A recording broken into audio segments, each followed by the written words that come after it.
शुभ संध्या बंधुगण। आज आमर महावीर ग्रुप को आपण मानक स्वागत जनाऊँगी।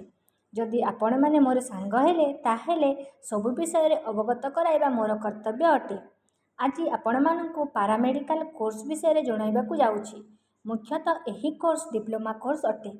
एही कोर्स करिबा द्वारा उभय गवर्नमेंट और प्राइवेट क्षेत्र में चाकरी होइताय।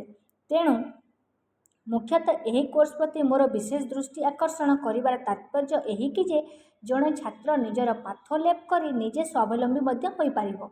आजिकाली समाज रे बेकारी समस्या बढ़ी बढ़ी चली।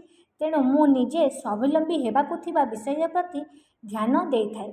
आजिकाली डिप्लोमा डिग्री ग्रेजुएशन परी कोर्स करिकी पिला माने बेकार होई बुलुचंती।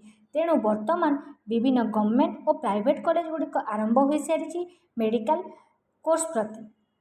यही पारामेडिकल कोर्स बा डिप्लोमा कोर्स करने को हेले +2 साइंस पास करथिबा दरकार एवं यही कोर्स जहाँफल यही कोर्स डिप्लोमा कोर्स करें। यही कोर्स अवधि 2 वर्ष अटे एवं यापर लैब टेक्नीशियन भाव में नियुक्ति पाई थांती एवं पिला माने निजर पाठ लैब करी मध्य निजे स्वावलंबी होई पारिथांती।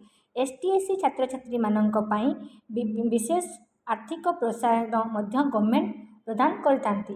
आज आपण मानक सहित बहुत किछि समय अतिबाहित कली बोधे मते लागुछि। तेणु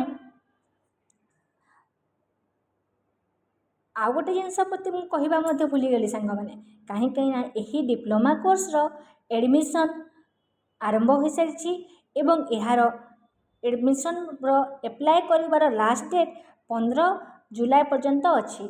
जो मैंने एप्लाय करना करने को चाहते एवं निजे स्वावलंबी होगा चाहते ताहेले यही सुजोग हाथ छड़ा करंतु नहीं एवं डिप्लोमा कोर्स प्रति आपण ध्यान दे था।